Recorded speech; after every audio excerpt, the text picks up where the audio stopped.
So one of my one of my favorite Mussar stories of all time, or Mussar anecdotes, uh, I think I should just not even be vague about it.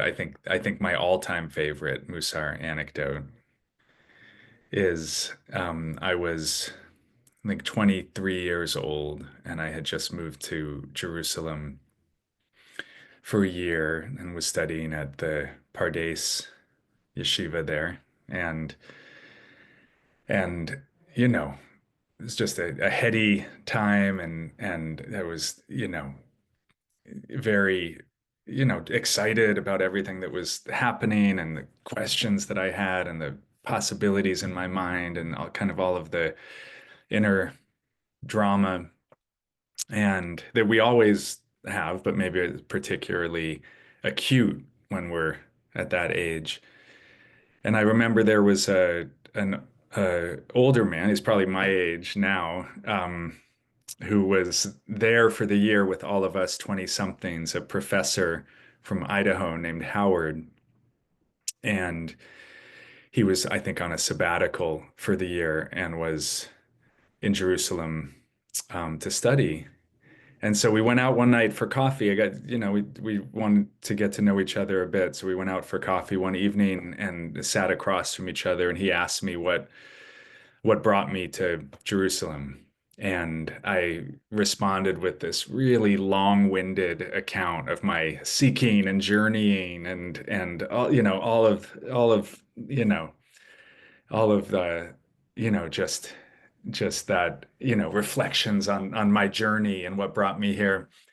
And then after however long that that took, I asked him the same question. I said, "So what brought you here, Howard?" And he just said, "I came here to meet you."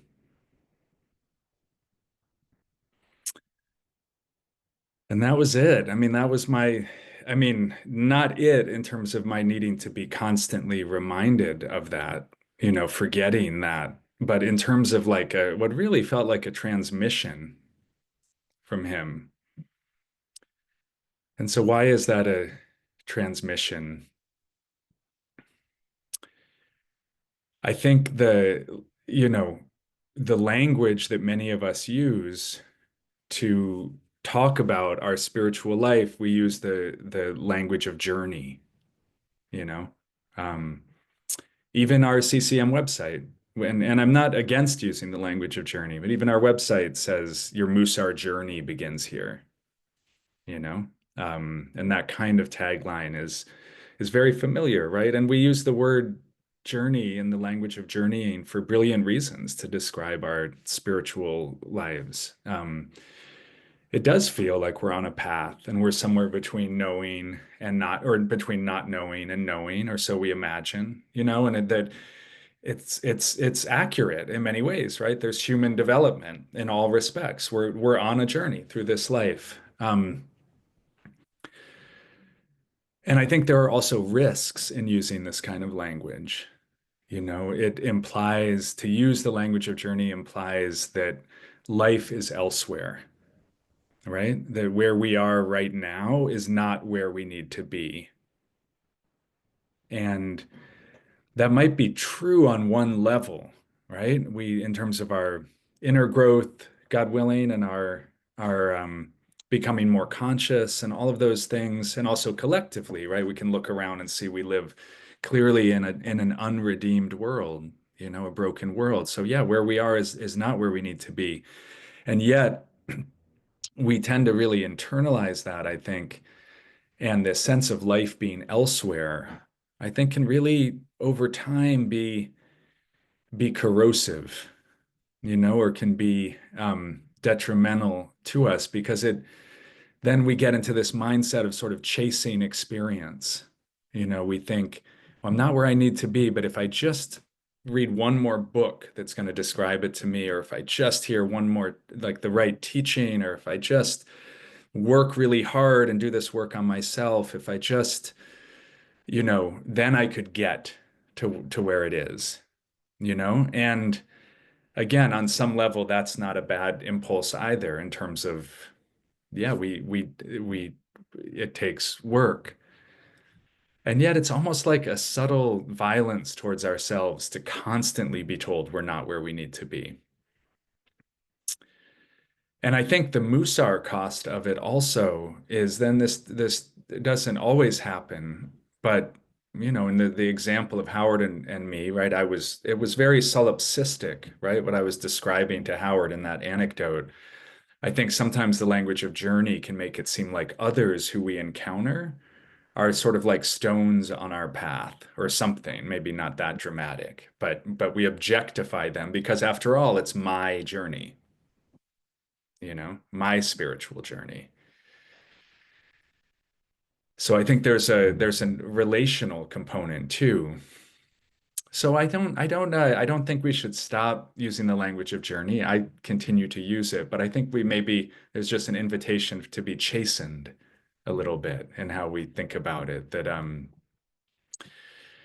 if we persist in using that language, maybe we just have some way of reminding ourselves, I'm on this path with others, you know, um, or how tightly we think of it as our journey, and that there's ways that we have of like cracking the surety of that, that this is to know that this is a journey that we share with all beings, and also that these teachings, maybe if we persist in using the language of journey, maybe there's also a feeling like, well, if it is a journey, we need a code for the road, and maybe that's what Musar and other like practices can offer.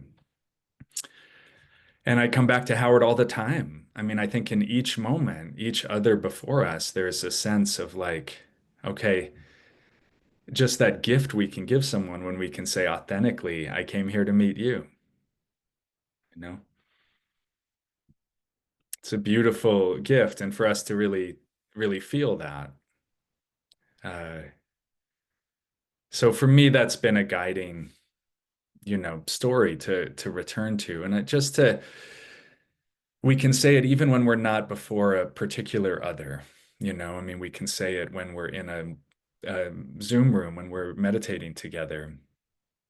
There's a sense of, yeah, we each came here for our own experience, but we also came here to support each other's practice, as we often say, and so there's a sense that we can look around and sort of imagine, like, oh, yeah, I came here to meet you or to sit with you, to practice with you. We could sit on our own somewhere, but we came here. So I came here to sit with you. I came here to meet you.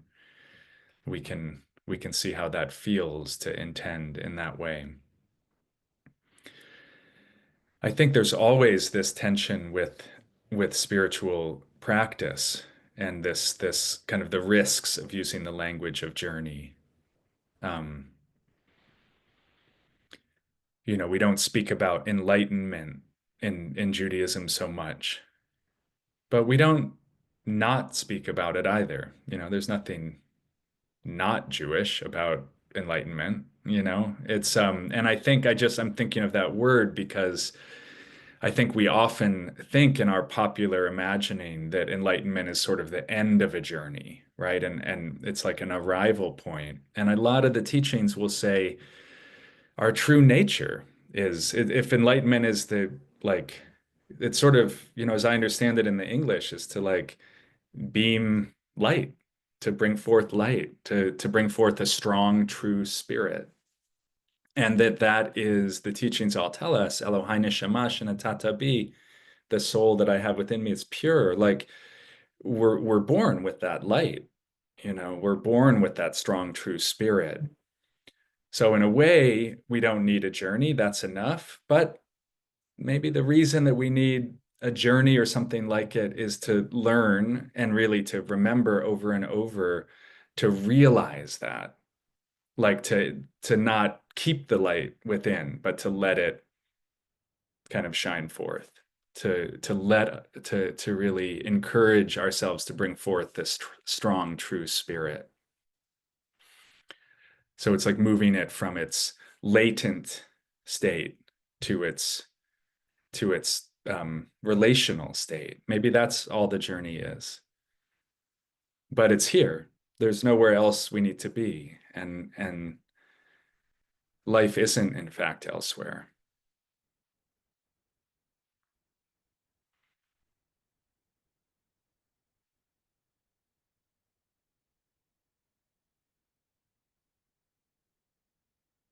So as we sit, as we go into the silence now, you can remind ourselves. I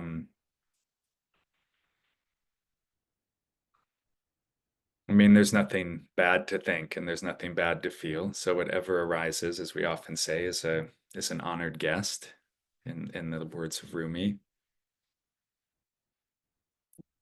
We can let it arise. We don't have to join with it. We don't have to attach to it and say, this is me, and this is me, and this is me, and this is how, but we can just let it arise. And and it's interesting, it can be an interesting inquiry kind of within the basic mindfulness instructions to just notice where a thought kind of comes in and brings with it this quality of life being elsewhere. Like if when this happens, blah, blah, blah, or if this could happen, blah, blah, blah.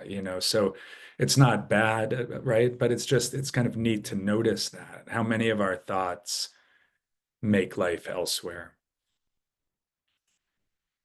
And then when we notice, we can just chuckle and say, yeah, it's true. It's true. We do live in linear time and we are on a journey. And yet, in the words of Wendell Berry, what we need is here, just to softly remind ourselves of that. So make yourselves comfortable. That's really the primary instruction. And if there's anything from these words that's helpful, you can sit with it as a intention, or some of you wrote intentions at the beginning. We can also, it's also just a tried and true practice to do some version of metta practice, to send love out when we don't know what else to do, or when the sitting feels kind of stuck. You can just send love out to people in our life, people in our circle, people beyond our circle, all beings. And to really try to practice an unconditional friendliness towards ourselves. That helps us remember that life isn't elsewhere. What would it look like to just practice an unconditional friendliness? So we'll sit for about 13 minutes or so, and we'll come out with a dedication, and we'll turn towards our days.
Reini mekabel alai et mitzvah haboreh ve'ahavta l'reacha kamocha b'zchut ze aftach pi.